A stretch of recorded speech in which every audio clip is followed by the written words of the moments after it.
Good morning to all, this is Ritu and welcome to study more knowledge.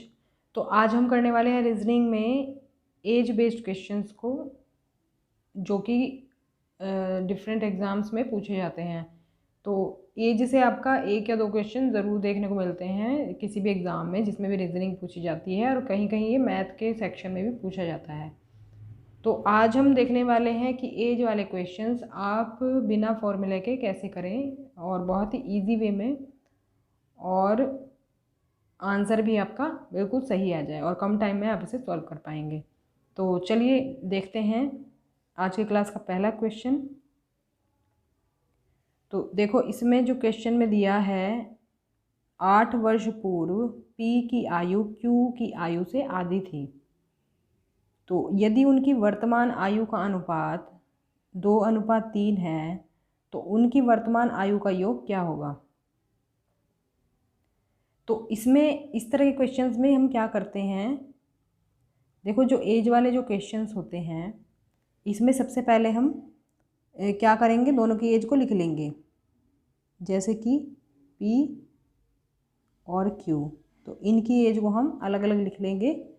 अब देखो हमसे पूछा है, देखो हम एक तरफ तो हम लिखेंगे प्रेजेंट एज, और एक हम लिखेंगे जो भी एज दी हुई होगी आगे की या फिर पीछे की, जो भी एज दी हुई होगी उसको हम लिखेंगे। देखो पहले हम लिख लेंगे यहाँ पर प्रेजेंट एज, और अगर हमें पहले की एज दी हुई होगी तो हम क्या करेंगे, यहाँ से यहाँ पर जाएंगे तो कितना दिया हुआ है हमें, क्योंकि पूर्व की एज हमसे पूछी है तो हम इधर लिख लेंगे पूर्व वाली एज, तो और कर लेंगे -8 जितने भी ईयर्स यहाँ पर दिए हुए हैं हमें। तो अब हमसे यहाँ पर क्या बताया हुआ है, 8 वर्ष पूर्व P की आयु Q की आयु से आधी थी। मतलब अगर मान लो Q की एज 2 है 8 वर्ष पहले, तो P की एज रही होगी 1, तो हम इसको रेशो में लिखेंगे, क्योंकि हमें एग्जैक्ट वैल्यू पता नहीं है तो हम इसको रेशो में लिखेंगे। तो क्योंकि P की आयु जो है Q की आयु से आधी थी, तो हमने ऐसे लिख लिया इसको। अब 2 का आधा कितना होता है, 1 होता है, तो ये हमने लिख ली है दोनों की एज। तो रेशो लिख लिया है हमने, क्योंकि एग्जैक्ट एज अभी हमें पता नहीं है। अब देखो हमें क्या बताया गया है, उनकी वर्तमान आयु का अनुपात क्या है, 2:3 है। अब जो कि हमें प्रेजेंट एज यहाँ पर लिखनी है, तो यहाँ पर हम इनकी एज का ये वाला रेशो लिख लेंगे जो हमें दिया हुआ है। अब इसमें हमें करना क्या है, हमसे पूछा है उनकी वर्तमान आयु का योग क्या होगा।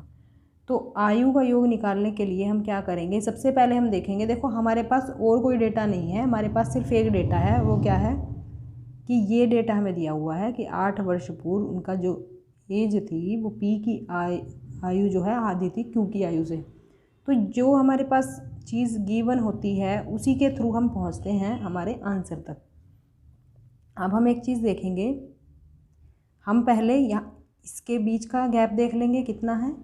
तो कितना है इसके बीच का गैप, ये है 1, और इसके बीच का गैप देख लेंगे, तो इन दोनों के बीच का गैप कितना है, ये भी 1 है। तो 1 इक्वल टू क्या दिया हुआ है हमें यहाँ पर, 8 साल। तो अब -8 हमने इसलिए लिखा था क्योंकि 8 वर्ष पूर्व की बात हो रही थी। तो 8 साल हुआ 1 की वैल्यू, तो 1 की वैल्यू 1:2 कितना है, 8 है।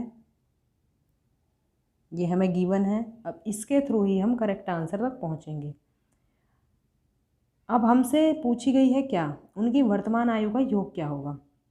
अब एक रेशो का मीनिंग है 8 साल, तो 2 जो रेशो में दिया हुआ है ये हमें 2 का मतलब क्या हो जाएगा, 2 × 8 इज इक्वल टू कितना आ जाएगा, 16। ऐसे ही इधर कर लेंगे। अब 3 रेशो की वैल्यू निकालनी है तो 8 से इधर भी मल्टीप्लाई कर देंगे, और आंसर क्या आ जाएगा इसमें आ जाएगा 24। अब देखो करेक्ट आंसर तक पहुंचने के लिए हमें क्या करना होगा, हमसे पूछा है उनकी वर्तमान आयु का योग क्या है। अब ये जो देखो रेशो के थ्रू हमने क्या निकाल ली है, इनकी परसेंटेज निकाल ली है दोनों की। P की एज हो गई है 16 और Q की एज निकल गई है 24। तो अब हमसे योग पूछा है इनका, तो हम दोनों को जोड़ देंगे, दोनों को जोड़कर कितना आंसर आ जाएगा, ये आ जाएगा 40 ईयर्स। तो 40 ईयर्स हो जाएगा इसका आंसर, ऑप्शन नंबर 4। तो इसी तरह से क्या होगा, जो चीज़ गिवन होगी उसके थ्रू हम करेक्ट आंसर तक पहुँच जाएंगे। अगर हमसे इसमें कुछ और भी पूछा होता, मान लो क्यू की एज, प्रेजेंट एज पूछी होती, तो क्यू की एज हम निकाल चुके हैं तो 24 साल हो जाती। पी की परसेंटेज पूछी जाती तो 16 ईयर्स हो जाता। और मान लो अगर हमसे ये 8 वर्ष पूर्व इनकी एज पूछी जाती तो भी हम निकाल लेते, इसमें भी हम 8 से ही मल्टीप्लाई कर देते, क्योंकि ये वैल्यू जो हमने लिखी हुई है ये रेशो में लिखी हुई है, और एक रेशो का मतलब हमने निकाला था कितना, 8 साल। इस तरह से हम एज के क्वेश्चंस को सॉल्व करते हैं बिना किसी फॉर्मूला के। एक्स वाई मानने की ज़रूरत नहीं है, उसमें बहुत टाइम जाता है और समझ भी नहीं आता है। कुछ लोगों को जिनकी मैथ वीक रहती है तो उनको समझ भी नहीं आता है, तो ये वाले फॉर्मूले के थ्रू आप करें तो बहुत बढ़िया रहेगा और करेक्ट आंसर तक भी पहुँच जाएंगे ईजिली। नेक्स्ट क्वेश्चन देख लेते हैं। तो देखो इसका आंसर हो गया 40 ईयर्स। तो नेक्स्ट क्वेश्चन पर चलते हैं। इसको भी हम कुछ इस तरह से ही सॉल्व करेंगे, आप चाहें तो पहले सॉल्व कर सकते हैं और बाद में करेक्ट आंसर देखें, तो इजी है, ये भी सॉल्व करके देख सकते हैं आप। अब हमसे इसमें क्या बताया गया है कि ए और बी के वर्तमान उम्र का अनुपात कितना है, 5:4 है। तो परसेंटेज हम लिख लेंगे इनकी, ए और बी की, ए और बी की परसेंटेज। तो प्रेजेंट हम शॉर्ट में लिख लेंगे परसेंटेज। परसेंटेज का अनुपात हमें दिया हुआ है, एज नहीं दी है एग्जैक्ट, तो 5:4 हम लिख लेंगे। अब इसमें क्या दिया है, ए बी से 3 साल बड़ा है। अब आप देख रहे हैं ए का रेशो कितना दिया हुआ है, 5 साल, और बी का रेशो कितना दिया हुआ है, 4 साल। तो ए बी से, ए जो है वो बड़ा है बी से। अब इसमें आप देख रहे हैं कितने रेशो का फ़र्क दिख रहा है आपको, 1 रेशो का, 1 का फ़र्क दिख रहा है। और क्या बताया हुआ है हमें, ए बी से 3 साल बड़ा है। तो इसका मतलब क्या है, ये जो 1 रेशो दिया है ना, इसका वैल्यू है 3 साल, क्योंकि 3 साल तो बड़ा है ये। अब क्योंकि एक ही रेशो बीच में आ रहा है तो 3 साल बड़ा हो गया, तो 1:3 हो गया है। अब हम इसी से अपने आंसर निकाल लेंगे। कैसे निकाल लेंगे, अब हमसे पूछा क्या गया है, हमसे पूछा 3 साल बाद ए और बी की उम्र का अनुपात क्या होगा। अब देखो ये तो है परसेंटेज, इनकी परसेंटेज का रेशो हमें दिया हुआ है। अब हमें रेशो की वैल्यू में निकल गई। अब रेशो की अगर हमारी वैल्यू निकल गई ना, एक रेशो की कितनी वैल्यू है, तो हम करेक्ट एज तक इसलिए पहुंच जाएंगे। हम करके देख लेते हैं अभी से। 3 साल बाद हमसे पूछा है तो इसमें क्या करेंगे, 3 साल ऐड कर देंगे।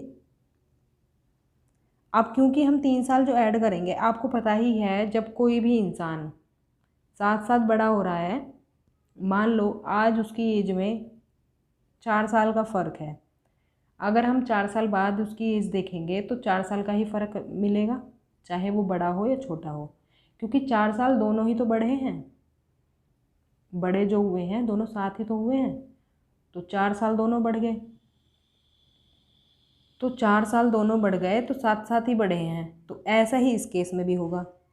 अब क्योंकि 3 साल इसमें प्लस करना है हमें, मतलब 3 साल बाद की हमसे एज पूछी है, प्रेजेंट एज तो ये है इनकी। अब तो प्रेजेंट एज में हम क्या करेंगे, दोनों की उम्र का रेशो हमसे पूछा है, तो पहले तो 3 से मल्टीप्लाई करके हम इनकी प्रेजेंट एज निकाल लेंगे, क्योंकि हमें रेशो गिवन है। तो 3 से हम मल्टीप्लाई करेंगे 5 में, तो कितना बनेगा, ये हो जाएगा 15।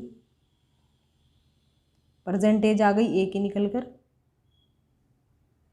अब ऐसे ही इसमें 3 से मल्टीप्लाई करेंगे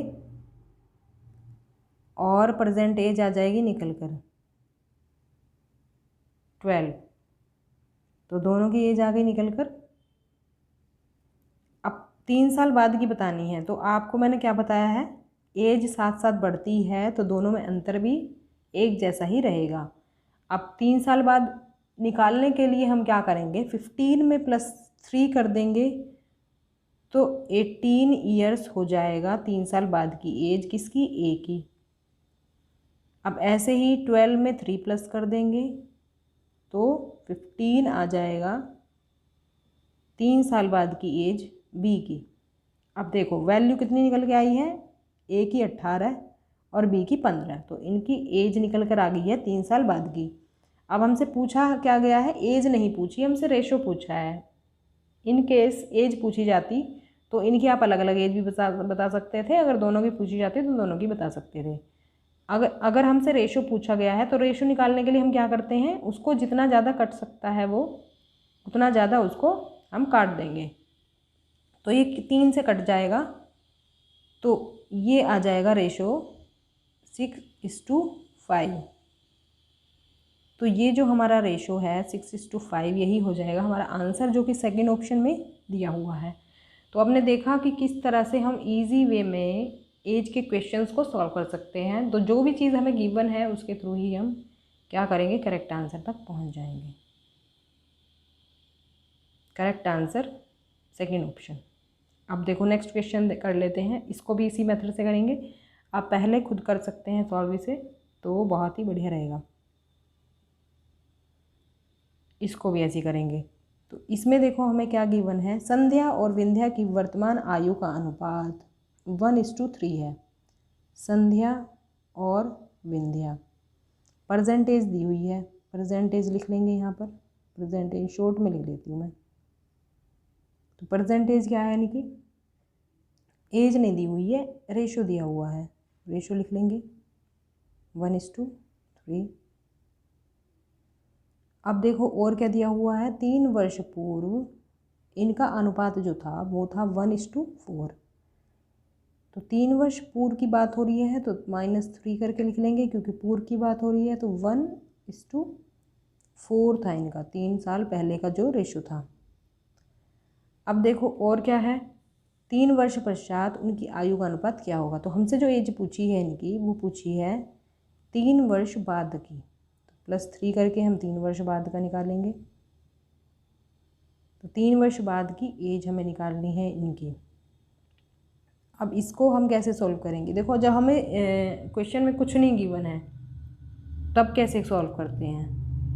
तब हम देखो एक तो इनका हम सबसे पहले इनके बीच का गैप देखेंगे, क्योंकि हमने पहले वाले क्वेश्चन में देखा था हम कैसे देखते हैं गैप। यहाँ से इन दोनों संख्याओं के बीच का गैप कितना है, देखो 4 और 3 के बीच में कितने का गैप है, 1 का।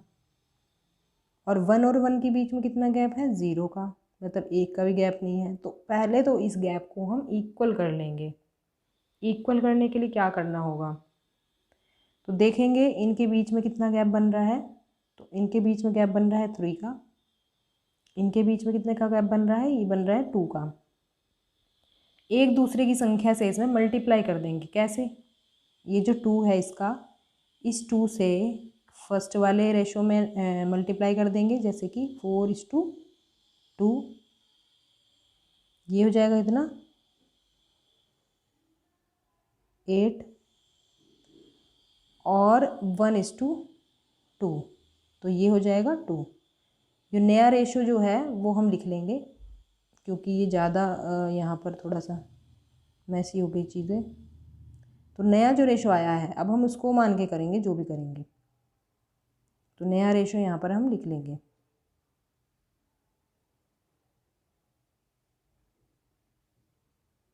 नया रेशो आया था 2 और 8।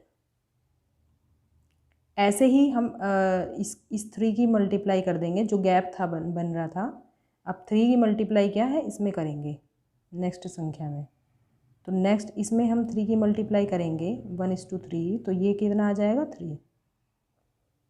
ये नया रेशो आएगा इसका। और इसमें भी 3 की मल्टीप्लाई करेंगे तो 3:3 कितना आ जाएगा, 9 आ जाएगा। तो नया रेशो इसका भी हमें निकल कर कितना आया है, 3:9। अब ये देखो ये निकल कर आ गया है नया रेशो। अब हम इनके बीच का अगर गैप देखें तो देखो मैं एक बार मिटा कर जो है इसको दोबारा से लिख लेती हूँ, 3 और 9 लिख लेती हूँ, क्योंकि नया रेशो लिखेंगे हम। ये बार बार आंसर दिख जाता है 3 और 9। तो नया रेशो ये हमारे पास आ चुका है दोनों संख्याओं का। अब इनके बीच का गैप देखिए, 8 और 9 के बीच कितने का गैप है, तो ये बन रहा है 1। 2 और 3 के बीच में कितना का गैप है, ये भी बन रहा है 1। इक्वल कर लेते हैं इस गैप को हम, अगर हमारे पास इक्वल नहीं दिया होता है तो हो गया इक्वल। अब देखो इस गैप का जो है वैल्यू कितना दिया हुआ है, 3 ईयर्स दिया हुआ है, तो 1 इक्वल टू कितना ईयर्स है, 3 ईयर्स।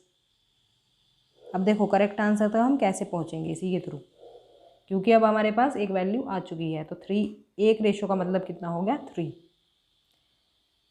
अब हम किसी में भी देख लो, अगर हम यहाँ की एज निकाल लेंगे इससे मल्टीप्लाई करके, तो ये बहुत लंबी कैलकुलेशन हो जाएगी, फिर हमें परसेंटेज निकालनी होगी, फिर हमें ये वाली एज निकालनी होगी। तो हम पहले हम क्या करेंगे, परसेंटेज में ही इसको मल्टीप्लाई करके हम परसेंटेज निकाल लेते हैं, उसके थ्रू ही हम 3 वर्ष बाद की एज निकाल लेंगे। तो 3 एक रेशो का जो वैल्यू है वो 3 आ रहा है, तो हम इसको मल्टीप्लाई करके परसेंटेज निकाल लेंगे, तो ये आ जाएगी 9 परसेंटेज, और ये आ जाएगी 27। अब हमसे क्या पूछा है, 3 वर्ष बाद की एज का रेशो पूछा है। तो अब क्योंकि हमें 3 वर्ष बाद का बताना है, 3 वर्ष बाद का, तो 9 में 3 प्लस कर देंगे तो कितना हो गया 12, और 27 में 3 प्लस करेंगे तो कितना आ जाएगा 30। तो ये आ गई 3 वर्ष बाद की एज। अब इसका रेशो अगर हमें निकालना है तो रेशो कैसे निकालेंगे, इसको ज़्यादा से ज़्यादा बार काट देंगे हम, तो ये कट जाएगा 6 से, 12 तो 6 से 2 बार जाएगा, और 30 जाएगा 5 बार, तो ये आ जाएगा हमारा करेक्ट आंसर 2:5। तो इस तरह से हम करेक्ट आंसर तक पहुंच जाएंगे। दूसरा जो ऑप्शन है वो करेक्ट हो जाएगा, है ना इजी मेथड। इस तरह से आप कितना भी टफ क्वेश्चन आ जाए उसको सॉल्व कर लेंगे। बढ़ते हैं नेक्स्ट क्वेश्चन की तरफ। इसमें देखो, इसमें क्या दिया हुआ है, तो आप पहले खुद सॉल्व करें फिर करेक्ट आंसर देखें। इसमें दिया हुआ है 4 साल पहले हरिणी और उसकी माता की संयुक्त आयु, मतलब दोनों की मिलाकर 44 साल थी उनकी एज, दोनों की मिलाकर। अब उनकी आयु का अनुपात 1:3 है। हरिणी के माता की वर्तमान आयु क्या है, तो हमसे परसेंटेज पूछी है। तो सबसे पहले तो इनका लिख लेंगे, ये है हरिणी और ये है उसकी मदर। तो 4 साल पहले दोनों की एज क्या थी, देखो यहाँ पर परसेंटेज लिख लेंगे हम, प्रेजेंट, और यहाँ पर लिख लेंगे हम 4 साल पहले की। 4 साल पहले है तो दोनों की मिलाकर कितनी एज है, 44 है।